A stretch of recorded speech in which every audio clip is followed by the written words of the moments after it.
ನಮಸ್ಕಾರ ಸ್ನೇಹಿತರೆ, ನಾನು ಹನುಮಂತ್ ಮಾಗೆ. ಸ್ನೇಹಿತರೆ, ದೃಶ್ಯವೊಂದನ್ನು ಗಮನಿಸ್ತಾ ಇದ್ದೇನೆ. ಒಂದು ಕಂಪನಿಯ ಮುಂದುಗಡೆ ಜನಗಳು ಕೂತ್ಕೊಂಡು ಪ್ರತಿಭಟನೆ ಮಾಡ್ತಾ ಇದ್ದಾರೆ. ಈ ಕಂಪನಿಯವರು ಮತ್ತು ಅಲ್ಲಿನ ಅಧಿಕಾರಿಗಳು ಮಾಡುವಂತಹ ಒಂದು ಅವಿವೇಕಿತನದಿಂದಾಗಿ ಅಮಾಯಕ ಬಡವರ ಮಕ್ಕಳು ಇದೀಗ ಬಲಿ ಆಗ್ತಾ ಇದ್ದಾರೆ. ಈಗ ಇಂತಹದ್ದೇ ಒಂದು ದುರಂತ ಯಾದಗಿರಿ ಜಿಲ್ಲೆಯಲ್ಲಿಯೂ ಕೂಡ ಇದೀಗ ನಡೆದು ಬಿಟ್ಟಿದೆ. ಅಮಾಯಕ 3 ಜನ ಕಾರ್ಮಿಕರು ಸಾವನ್ನಪ್ಪಿದಂತ ಎಲ್ಲರೂ ಕೂಡ ತುಂಬಾ ಚಿಕ್ಕ ವಯಸ್ಸಿನವರು ಅಂತ ಹೇಳಿದ್ರು ಕೂಡ ತಪ್ಪಾಗಲಿಕ್ಕಿಲ್ಲ. ಸ್ನೇಹಿತರೆ, ನಾವು ನೌಕರಿ ಮಾಡಬೇಕು, ಕೆಲಸವನ್ನ ಮಾಡಬೇಕು ಅಂತ ಹೇಳಿ ಒಂದಿಷ್ಟು ಕಮಿಟ್ಮೆಂಟ್ಗಳನ್ನು ಒತ್ಕೊಂಡು ಒಂದಿಷ್ಟು ಎಜುಕೇಶನ್ ಮುಗಿತಾ ಇದ್ದ ಹಾಗೆ ಅಥವಾ 10th ಪಾಸ್ ಆಗ್ತಾ ಇದ್ದ ಹಾಗೆ ಅಥವಾ 2nd PUC ಪಾಸ್ ಆಗ್ತಾ ಇದ್ದ ಹಾಗೆ ಅಥವಾ ಫೇಲೋ ಇನ್ನೇನೋ ಆದ ಬಳಿಕ ಜೀವನವನ್ನು ರೂಪಿಸ್ಕೊಳ್ಬೇಕು ಅಂತ ಹೇಳಿ ಯಾವುದು ಕಂಪನಿಗಳಲ್ಲಿ ಕೆಲಸ ಅಂತದೆಲ್ಲವನ್ನು ಕೂಡ ಹುಡುಕೋದಕ್ಕೆ ಪ್ರಾರಂಭಿಸ್ತೇವೆ. ಆದರೆ ನಮ್ಮ ಜೀವನ ಅಂದುಕೊಂಡ ಹಾಗೆ ಇರೋದಿಲ್ಲ. ಏನೋ ಅಂದುಕೊಂಡ ರೀತಿಯಲ್ಲಿ ಅಥವಾ ಒಂದು ಏನೋ ಸಣ್ಣ ಪುಟ್ಟ ಕಂಪನಿಯಲ್ಲಿ ಕೆಲಸ ಒಂದು ಸಿಕ್ಕು ಬಿಡ್ತು ಅಂತ ಅಂದುಕೊಂಡ್ರೆ ಅಲ್ಲಿಗೆ ಎಲ್ಲವೂ ಕೂಡ ಮುಗಿದು ಹೋಗೋದಿಲ್ಲ. ಬದಲಿಗೆ ಜೀವನ ಅಲ್ಲಿಂದಲೇ ಕೂಡ ಆರಂಭವಾಗ್ತಾ ಇರುತ್ತೆ.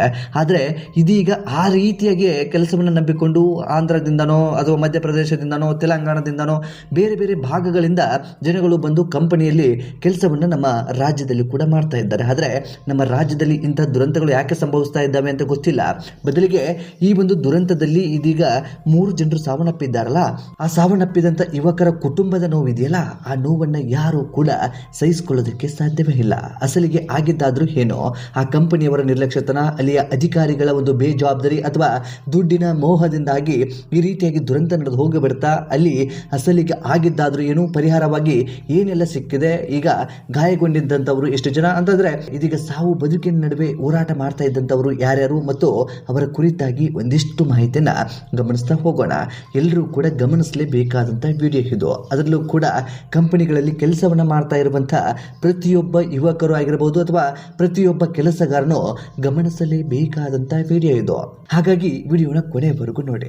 ನೀವೇನಾದರೂ ನಮ್ಮ ಚಾನೆಲ್ನ ಸಬ್ಸ್ಕ್ರೈಬ್ ಮಾಡಿಕೊಳ್ಳದೆ ವಿಡಿಯೋವನ್ನು ಗಮನಿಸ್ತಾ ಇದ್ರೆ ಈ ಕೂಡಲೇ ಸಬ್ಸ್ಕ್ರೈಬ್ ಮಾಡಿ ಹಾಗೂ ನೋಟಿಫಿಕೇಶನ್ಗಾಗಿ ಬೆಲ್ ಐಕನ್ ಕೂಡ ಕ್ಲಿಕ್ ಮಾಡಿಕೊಳ್ಳಿ. ಸ್ನೇಹಿತರೆ, ಯಾದಗಿರಿಯ ಕಡೆಚೂರು ಅನ್ನುವಂತಹ ಒಂದು ಪ್ರದೇಶ ಇದೆ. ಆ ಒಂದು ಪ್ರದೇಶದಲ್ಲಿ ಒಂದು ಕೈಗಾರಿಕೆ ಇದೆ. ಆ ಒಂದು ಕೈಗಾರಿಕೆ ಹೆಸರು ಬಂದ್ಬಿಟ್ಟು CIL ಲ್ಯಾಬ್ಸ್ ಅಂತ ಹೇಳಿ ಒಂದು ಕೈಗಾರಿಕೆ ಇದೆ. ಆ ಒಂದು ಕೈಗಾರಿಕೆಯಲ್ಲಿ ಸಾಕಷ್ಟು ಜನ ಕೆಲಸವನ್ನ ಮಾಡ್ತಾ ಇದ್ದಾರೆ. ಕಳೆದ 8-9 ತಿಂಗಳಿಂದ ಇದೀಗ ಸಾವನ್ನಪ್ಪಿರುವಂತಹ ಮೃತರು ಕೂಡ ಅಲ್ಲಿ ಕೆಲಸಕ್ಕೆ ಸೇರ್ಕೊಂಡಿರ್ತಾರೆ. ಅಂತಂದ್ರೆ 8 ತಿಂಗಳು 9 ತಿಂಗಳು ವರ್ಷದ ಆಸುಪಾಸಿನಲ್ಲಿ ಇವರೆಲ್ಲರೂ ಕೂಡ ಕೆಲಸಕ್ಕೆ ಸೇರ್ಕೊಂಡಿರ್ತಾರೆ. ಎಲ್ಲವೂ ಕೂಡ ಚೆನ್ನಾಗಿದೆ, ನಮಗೆ ಅಂದುಕೊಂಡ ಹಾಗೆ ಒಂದು ಸಣ್ಣ ಪುಟ್ಟ ಕೆಲಸ ಸಿಕ್ಬಿಡ್ತು, ಒಂದಿಷ್ಟು ತಕ್ಕ ಮಟ್ಟಿಗೆ ಸಂಬಳ, ಸೊ ಆರಾಮಾಗಿ ಜೀವನವನ್ನ ಮಾಡಬಹುದು ಅಂತ ಹೇಳಿ ಅಂದುಕೊಂಡಿದ್ರು ಅಂತ ಕಾಣಿಸುತ್ತೆ. ಆದ್ರೆ ವಿಧಿಯ ಆಟವೇ ಬೇರೆ ಇತ್ತು. ಅಲ್ಲಿನ ಅಧಿಕಾರಿಗಳ ನಿರ್ಲಕ್ಷ್ಯತನ ಅಥವಾ ಆ ಕಂಪನಿಯ ಬೇಜವಾಬ್ದಾರಿತನದಿಂದಾಗಿ ಇದೀಗ 3 ಜನರು ಸಾವನ್ನಪ್ಪಿ ಬಿಟ್ಟಿದ್ದಾರೆ. ಸ್ನೇಹಿತರೆ, ಅಸಲಿಗೆ ಏನಾಯ್ತು ಅಂತಂದ್ರೆ ಸ್ನೇಹಿತರೆ, ಸಹಜವಾಗಿ ಈ ಶಿಫ್ಟ್ ವೈಸ್ ಕಂಪನಿಗಳಲ್ಲಿ ಕೆಲಸಗಳು ಕೂಡ ನಡೀತಾ ಇರುತ್ತೆ. ಆದ್ರೆ ಇಲ್ಲಿ ಶಿಫ್ಟ್ ವೈಸ್ ಕೆಲಸವನ್ನ ಮಾಡಬೇಕಾಗಿರುವಂತಹ ಸಂದರ್ಭದಲ್ಲಿ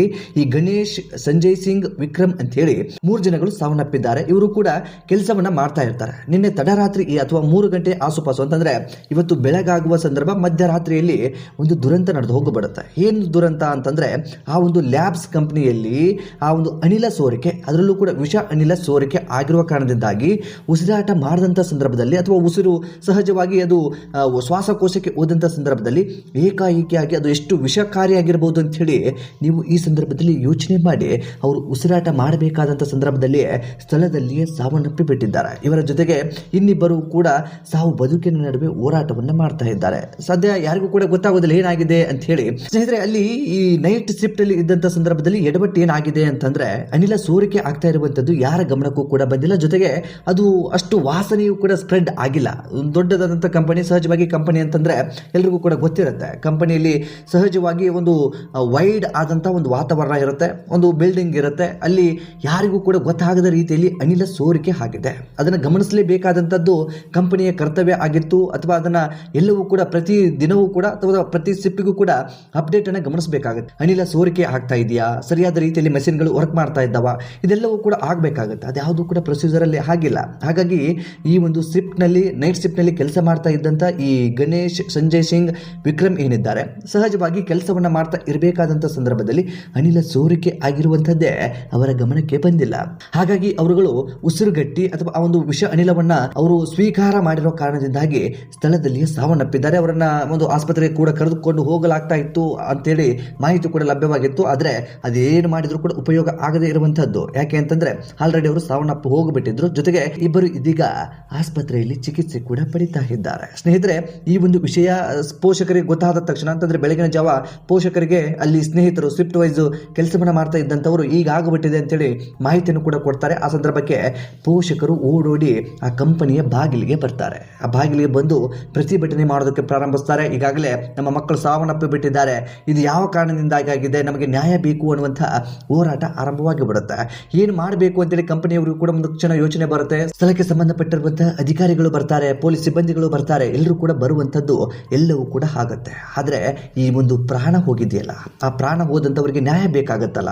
ಇದೀಗ ಪ್ರಾಣ ಪಕ್ಷಿ ಹಾರು ಹೋಗಿಬಿಟ್ಟಿದೆ, ಹೇಗಾದ್ರೂ ಮಾಡಿ ಅವರಿಗೆ ನ್ಯಾಯ ಕೊಡಿಸಬೇಕು ಅಂತ ಹೇಳಿ ಅನೇಕ ಸಂಘಟನೆಯವರು ಕೂಡ ಇವರ ಕಷ್ಟಕ್ಕೆ ಅಥವಾ ಇವರ ಕಣ್ಣೀರಿಗೆ ಕೈ ಜೋಡಿಸ್ತಾರೆ. ಆ ಸಂದರ್ಭದಲ್ಲಿ ಕಂಪನಿಯ ಮುಂದೆ ಕೂತ್ಕೊಂಡು ಪ್ರತಿಭಟನೆಯನ್ನ ಆರಂಭ ಮಾಡ್ತಾರೆ. ಇದೀಗ ಕಂಪನಿಯು ಕೂಡ 20 ಲಕ್ಷ ಪರಿಹಾರವನ್ನ ಘೋಷಣೆ ಕೂಡ ಮಾಡಿದೆ ಅಂತ ಹೇಳಿ ಮಾಹಿತಿಯು ಕೂಡ ಲಭ್ಯವಾಗ್ತಾ ಇದೆ. 20 ಲಕ್ಷ ಕೊಡಬಹುದು ಅಥವಾ 70 ಲಕ್ಷ ಕೊಡಬಹುದು ಅಥವಾ ಕೋಟಿ ಕೊಡಬಹುದು, ಆದರೆ ಆ ಮಕ್ಕಳ ಪ್ರಾಣವನ್ನು ತಂದು ಕೊಡೋದಕ್ಕೆ ಸಾಧ್ಯವೇ ಇಲ್ಲ ನೋಡಿ. ಹಾಗಾಗಿ ಕಂಪನಿಗಳು ತೋರುವಂತಹ ನಿರ್ಲಕ್ಷ್ಯ ಜೊತೆಗೆ ಅಧಿಕಾರಿಗಳು ಅಂತಂದ್ರೆ ಸಹಜವಾಗಿ ಆ ಕಂಪನಿಗಳು ನಡೀತಾ ಇರಬೇಕಾದಂತಹ ಸಂದರ್ಭದಲ್ಲಿ ಅಲ್ಲಿ ಏನೇನೆಲ್ಲ ಪ್ರೊಸೀಜರ್ ಆಗ್ತಾ ಇದೆ, ಸರಿಯಾದ ರೀತಿಯಲ್ಲಿ ಕಂಪನಿ ರೂಲ್ಸ್ ಗಳನ್ನ ಫಾಲೋ ಮಾಡ್ತಾ ಇದೆಯಾ, ಪೊಲ್ಯೂಷನ್ ಹೋಗ್ತಾ ಇದೆಯಾ, ಸರಿಯಾದ ನಿಟ್ಟಿನಲ್ಲಿ ಎಲ್ಲವೂ ಕೂಡ ಆಗ್ತಾ ಇದೆಯಾ ಅನ್ನುವಂಥದ್ದನ್ನ ಅಲ್ಲಿನ ಅಧಿಕಾರಿಗಳು ಕೂಡ ಗಮನಿಸಬೇಕಾಗತ್ತೆ. ಅಧಿಕಾರಿಗಳು ಹೇಸಿಗೆ ತಿನ್ನೋ ಕೆಲಸಗಳನ್ನ ಮಾಡ್ತಾರೆ, ಇವರು ಕೂಡ ಲಂಚಕ್ಕೆ ಬಾಯಿ ತೆರೆದುಕೊಂಡು ಕೂತ್ಕೊಂಡಿರ್ತಾರೆ ಅಂತ ಕಾಣಿಸುತ್ತೆ. ಹಾಗಾಗಿ ಅವರು ಲಂಚ ತೆಗೆದುಕೊಂಡು ಕೂತ್ಕೊಂಡ್ರು ಅಥವಾ ನಿರ್ಲಕ್ಷ್ಯತನದಿಂದ ಕೂತ್ಕೊಂಡ್ರು ಗೊತ್ತಿಲ್ಲ, ಬದಲಿಗೆ ಅದನ್ನು ಸರಿಯಾದ ನಿಟ್ಟಿನಲ್ಲಿ ಗಮನಿಸದೇ ಇರುವಂತಹ ಕಾರಣದಿಂದಾಗಿ ಈ ರೀತಿಯಾಗಿ ದುರಂತ ನಡೆದು ಹೋಗಿಬಿಟ್ಟಿದೆ ಅಂತ ಹೇಳಿದ್ರು ಕೂಡ ತಪ್ಪಾಗ್ಲಿಕ್ಕಿಲ್ಲ. ಸ್ನೇಹಿತರೆ, ಸಾವನ್ನಪ್ಪಿದಂಥವರು 23 ವರ್ಷ, 25 ವರ್ಷ, 29, 30 ವರ್ಷದ ಆಸುಪಾಸಿನವರೇ. ಗಣೇಶ್ ಅಂತ ಹೇಳಿ ಕೇವಲ 23 ವರ್ಷದ ಯುವಕ ಆತ.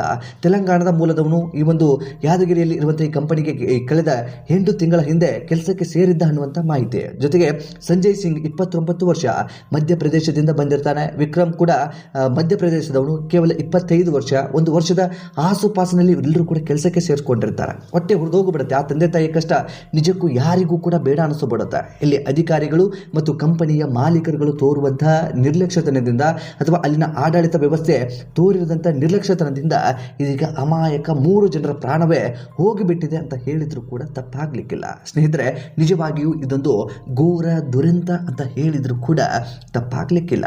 ಸ್ನೇಹಿತರೆ, ಈ ಒಂದು ಪ್ರಕರಣಕ್ಕೆ ಸಂಬಂಧಪಟ್ಟ ಹಾಗೆ ಸೈದಾಪುರ ಪೊಲೀಸ್ ಠಾಣಾ ವ್ಯಾಪ್ತಿಯಲ್ಲಿ ಇದೀಗ ಕಂಪನಿಯ ವಿರುದ್ಧ, ಅಂತಂದ್ರೆ ಅಲ್ಲಿ ಮ್ಯಾನೇಜರ್ ಆಗಿರಬಹುದು, ಅನೇಕ ಸಿಬ್ಬಂದಿಗಳಾಗಿರಬಹುದು, ಅವರ ವಿರುದ್ಧವಾಗಿ ಇದೀಗ ಪ್ರಕರಣವೂ ಕೂಡ ದಾಖಲಾಗಿದೆ. ಪೊಲೀಸರು ಪ್ರಕರಣವನ್ನು ದಾಖಲಿಸಿಕೊಂಡು ತನಿಖೆಯನ್ನ ಮಾಡಿ ಮುಂದಿನ ದಿನದಲ್ಲಿ ಅಸಲಿ ಸತ್ಯಾಸತ್ಯತೆಯನ್ನು ಬಿಚ್ಚಿಡ್ತೀವಿ ಅನ್ನುವ ಹಾಗೆ ಭರವಸೆಯನ್ನು ಕೂಡ ನೀಡಿದ್ದಾರೆ. ನಿಜಕ್ಕೂ ಒಂದು ದುರಂತವೇ ನಡೆದು ಹೋಗಿಬಿಟ್ಟಿದೆ. ದುರಂತ ನಡೆದ ಬಳಿಕವೇ ಎಲ್ಲರೂ ಕೂಡ ಎಚ್ಚೆತ್ತುಕೊಳ್ಳುವಂತ ವ್ಯವಸ್ಥೆ ನಮ್ಮ ರಾಜ್ಯದಲ್ಲಿ ನಡೀತಾ ಇದೆ. ಜೊತೆಗೆ ನಮ್ಮ ದೇಶದಲ್ಲೂ ಕೂಡ ಇಂಥ ಕೊಳಕು ವ್ಯವಸ್ಥೆ ಇಂದಿಗೂ ಕೂಡ ಜೀವಂತವಾಗಿದೆ ಅನ್ನೋದೇ ಒಂದು ದೊಡ್ಡ ನೋವಿನ ಸಂಗತಿ. ಸ್ನೇಹಿತರೆ, ಅಧಿಕಾರಿಗಳು ಸರಿಯಾದ ರೀತಿಯಲ್ಲಿ ಕೆಲಸವನ್ನ ಮಾಡಿಬಿಟ್ಟಿದ್ರೆ ಅಥವಾ ಮುನ್ನೆಚ್ಚರಿಕೆಯನ್ನು ವಹಿಸಿಕೊಂಡು ಬಿಟ್ಟಿದ್ರೆ ಅಮಾಯಕ 3 ಕುಟುಂಬಗಳು ಅಥವಾ ಅಮಾಯಕ 3 ಜನಗಳು ಸಾವನ್ನಪ್ತಾ ಇರಲಿಲ್ಲ ಅನ್ನೋದೇ ನಿಜವಾಗಿ ಒಂದು ನೋವಿನ ಸಂಗತಿ. ಇಂತಹ ಒಂದು ದೊಡ್ಡ ದುರಂತದ ಕುರಿತಾಗಿ ನಿಮ್ಮ ಅನಿಸಿಕೆ ಏನು ಎಂಬುದನ್ನ ಕಾಮೆಂಟ್ ಬಾಕ್ಸ್ ಅಲ್ಲಿ ಮೆನ್ಷನ್ ಮಾಡಿ. ಸಾಧ್ಯವಾದರೆ ಈ ವಿಡಿಯೋನ ನಿಮ್ಮ ಫ್ರೆಂಡ್ಸ್ ಹಾಗೂ ಫ್ಯಾಮಿಲಿಗೂ ಕೂಡ ಶೇರ್ ಮಾಡಿ. ಅದರಲ್ಲೂ ಕೂಡ ಕಂಪನಿಗಳಲ್ಲಿ ಕೆಲಸವನ್ನು ಮಾಡ್ತಾ ಇರುವಂತಹ ನಿಮ್ಮ ಸ್ನೇಹಿತರಿಗೆ ಈ ಕೂಡಲೇ ಶೇರ್ ಮಾಡಿ. ನಮ್ಮ ಚಾನಲ್ನ ಸಬ್ಸ್ಕ್ರೈಬ್ ಮಾಡಿಕೊಳ್ಳದೆ ವಿಡಿಯೋವನ್ನು ಗಮನಿಸ್ತಾ ಇದ್ರೆ ಈ ಕೂಡಲೇ ಸಬ್ಸ್ಕ್ರೈಬ್ ಮಾಡಿ ಹಾಗೂ ನೋಟಿಫಿಕೇಶನ್ಗಾಗಿ ಬೆಲ್ ಐಕನ್ ಕೂಡ ಕ್ಲಿಕ್ ಮಾಡಿಕೊಳ್ಳಿ. ಮತ್ತೆ ಮುಂದಿನ ವಿಡಿಯೋದಲ್ಲಿ ಸಿಗೋಣ. ನಮಸ್ಕಾರ.